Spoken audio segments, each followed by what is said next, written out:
Ladies and gentlemen, what is up? I am OnePuffWonder, and welcome to episode number 1 of No Bank, No Problem. Now, I've made a separate ramble video detailing my account's progression up until this point, so that this episode can purely be UIM progression. So if that's something that interests you, I'll include a link in the description. In this episode, I'd like to focus on getting everything we need to camp the giant mole. The mole parts you receive from killing the boss can be traded in for birds' nests. As an ultimate Iron Man, this is the only practical way to make Ceradomin brews, as the birds' nests are used as a secondary ingredient along with toad flax. We are currently sitting on a stack of 2,000 grimy toad flax and over 700 seeds, so needless to say, we'll be spending a lot of time at mole. We just have a small laundry list of things to do before we head to mole. We need to get 85 smithing in order to make the crystal armor and the bofa. We need to upgrade to an ornate rejuvenation pool in the POH. We need to finish recipe for disaster for Barrow's gloves, make our dwarfery potions into ranging potions, and then do the Faldor hard diary for the noted mole parts and mole locator. Before we do any of that, we have some housekeeping to do. So let's pull out our Pharaoh scepter we got just before doing corrupted gauntlet. We're gonna make a very nice upgrade in the house, and if it's not apparent what we're about to make, it soon will be. So let's grab a little bit of GPs. We will buy one of these, grab one of these. I'll take one of these, grab one of these and one of them, and we will upgrade this guy. That's the Occult Altar build. If you don't already know what this is, it allows you to freely swap between your 4 spellbooks, the Standard, Ancient, and Lunar, without actually having to travel to the altars. It's a big quality of life upgrade. The next bit of housekeeping we have to do is to get rid of all the extra runes, arrows, and gems that we got from the Corrupted Gauntlet grind. I'm going to sell the Laws, the Chaoses, and the Cosmics. I debated on selling the Nature runes, but I'll hold on to them for now. The Deaths I'm going to keep. Well, it's not a huge stack, but it's a decent stack, and I've got the room in the rune pouch, so might as well hold on to them for now. The arrows, I'm debating on whether I should sell the rune arrows to the shop or not. I'm going to do some research. It'd be a lot of work to sell and hop. The adamant arrows I'm definitely dropping over to my main. Mithril arrows definitely dropping over to the main. And the dragon arrows, where are they? Are they in my quiver? Oh, right here. These, like they're kind of worth high alching, but I think I'm just going to drop them to the main to save trouble. Yeah, so they alch for 2.2k each. That's just 1,800 alchs. You know what, I'll throw them in the quiver right now. I'm not sure what I want to do. I'll decide later. As I sell the last of these law runes, I'm kind of considering maybe it would have been a good idea to build a couple more portals in the Nexus with these, but oh well, no big deal. Looks like we're getting about 2.5 mil from those runes, so not too bad. So it looks like as you sell the rune arrows, the lowest the price goes is 40 coins, so it's worth spamming for the rune. It's only 3 GP for Mithril and 8 for Adamant, so those I'll just be dropping over to my main for convenience sake. I also conferred with the clan chat, and it sounds like the majority of them dropped their dragon arrows over, so call me a sheep, but I'm just gonna follow with what the crowd did. Actually, you know what? Fuck it. It takes like absolutely no time to sell these, so I might as well just spam them in the shop. Just sold the last of our arrows, so let's head now to Ferrix Enclave. We'll get rid of the cash stack. We have 3.2 mil now, which means we got 7 mil. We're at 25. Yeah, 7 mil from selling those arrows. Not too bad.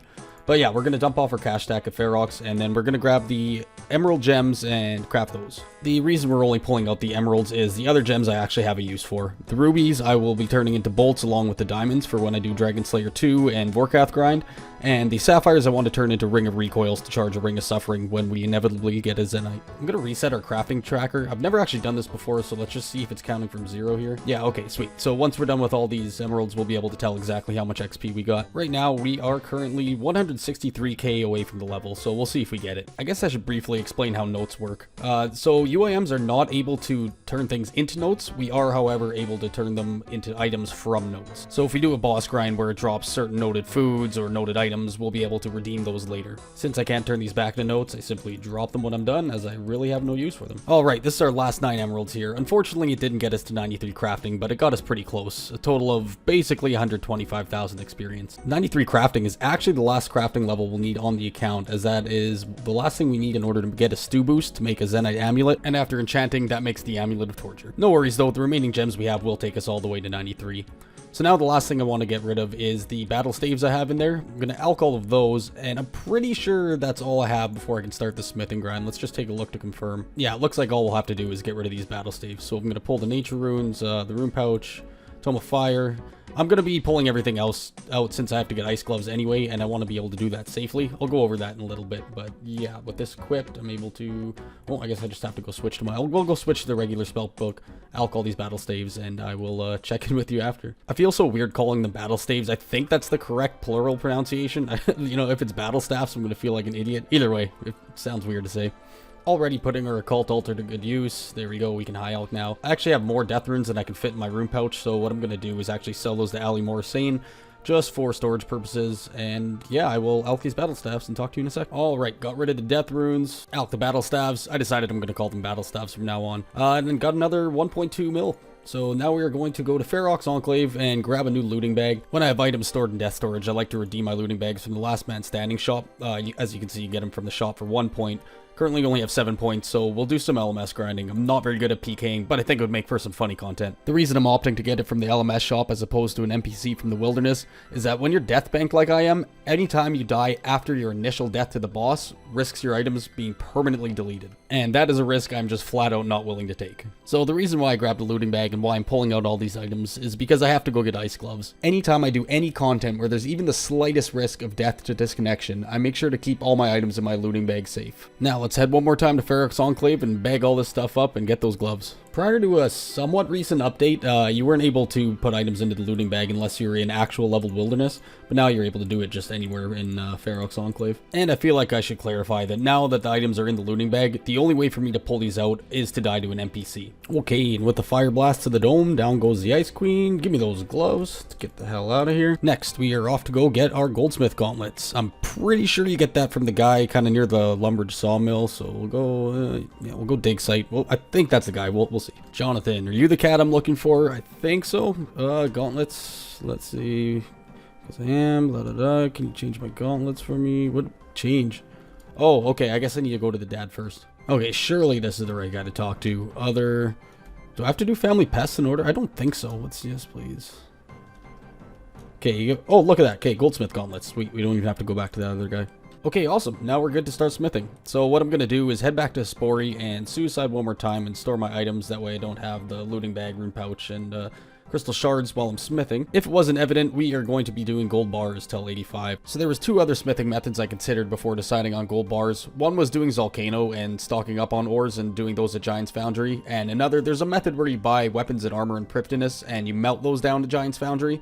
Neither of them sounded too fun to me. We'll see how gold bars go. They're supposed to be very quick, so if I end up getting sick, I'll probably switch to the Priptinus method. And this is what I meant by suiciding to Hispori. I just let the boss kill me, and then all those items will be at that guy Arno that we were taking out from earlier. Prif is a wicked spawn point, by the way, because it's right next to your house portal. There's also a spirit tree over there, but if you have a spirit tree in your house, it's really kind of not necessary. Okay, here we are at the blast furnace. I have no idea how long we'll be here. I calculated that I'll need 2.29 million smithing XP. So depending on the XP per hour, it could be here upwards to like 10 to 20 hours. I'm not positive. What I'll do is I'll probably run 2 or 3 hours semi-efficiently, and I'll let you know what the experience rates are, and from there we'll be able to figure out how long I'll be here. I'm sitting at 969,482 smithing XP at the start. This method isn't too complicated. You start out by buying 25 ore from the shop on a blast furnace world, put it on the conveyor belt, then go back and buy another inventory. Now you need to wait for the XP drop to hit before you put the second load on. Then you head to the bar dispenser, switch onto the ice gloves so you can grab your bars, press the spacebar once to collect those, then immediately switch to your goldsmith gauntlets. You then switch back into your ice gauntlets while dropping your first inventory so you can pick up the second and proceed to drop that. After that, you head back to the shop, buy out his remaining inventory, rinse and repeat, and then hop to the next world and do the exact same thing over and over again. I learned all of this from watching a shenanigans guide, and I'll include a link to his video in the description. In the video, he was able to get over 350k experience per hour, but I was averaging around 230k. I'm just not nearly as efficient as he is. Oh man, I am cooked. I thought 85 smithing was the requirement for Bofa, but it turns out it's 82. I just saw it in the level up message. Let's take a look at the guide here, but yeah, thank God I saw that. Otherwise I would have spent a lot of extra time and a lot of extra money for 85. But yeah, look, 82, you can make the Bofa. I am, however, going to stick around for one more level, because at level 88 smithing, you can complete the Lumberage and Draenor Elite Diaries, and at level 83, I can get a +5 boost from a pie and finish that. Okay, this should be the last inventory I need for 83 smithing. After we're done, oh, there it is, 83 smithing. Okay, so yeah, let's go run the calculations, see how much GP we spent on that grind. Alright, I just ran the numbers. So we started at level 73 smithing with a total of 969,000 experience and ended at 83 with a total of 2.6 mil. That means we gained just over 1.7 mil smithing experience. So that means we were here for roughly 7.5 hours. The amount of gold we spent was 12.4 mil, so if we divide that by the amount of experience we gained, that means we spent 7.28 GP per XP. That's enough math, let's go get our crystal armor, I'm so excited. My god, man, I can't believe I just deleted the clip of me getting all the armor. Well, here it is. I'm so sorry, that's so anticlimactic. We are now owners of the full crystal armor and a corrupted Bofa. Corrupting the Bofa costed an additional 1,800 crystal shards, but means we'll never have to charge it again. The crystal armor, however, will always require charging. So it starts off with a total of 2,500 charges, and you can add shards to it for a cost of 1 shard per 100 charges. Right now we have 440 shards, which is almost but not quite enough to fully charge all the items. So I will have to do a small grind to fully charge everything. I'm actually so heartbroken that I missed that clip, man. I was so excited. Oh well, RIP to the content. With the shards we had, we got 17.1k charges out of it. So that's a good start. We'll have to grind more shards eventually. The bow of Ferdinand offers 128 range accuracy and 100 range strength by itself, but when combined with the crystal armor receives a total boost of 30% to accuracy and 15% to damage. While we're here, let's recolor the bow. I'm going to start with the black, but you can always change the color at a later time. Okay, we'll just slap this on this. Yes, I do want to change it. Black. Sweet. Okay, the next thing I want to do is upgrade the pool of my house to the ornate rejuvenation. The only reason I hadn't done that so far is I need a Zulrah scale in order to make an anti-venom, and in order to get that, I figured it would be a little easier to just Bofo only Zulrah rather than limp my way with an Ivan staff. Currently rebagging to gear for Zulrah, and I realized that now that I've made all my crystal armor, all my items fit into my inventory. So when I death pile to go do Mage Arena 2, this will be super convenient. Okay, we are all geared up and ready to kill some Zulrah, but I think this is where I'm going to wrap the episode up. If you made it this far into the video, I'd like to give you a huge thank you. This is my first real experience with recording and editing, and I had a blast doing it. With that being said, I hope you enjoyed, and I hope I'll see you on the next episode of No Bank, No Problem. Peace!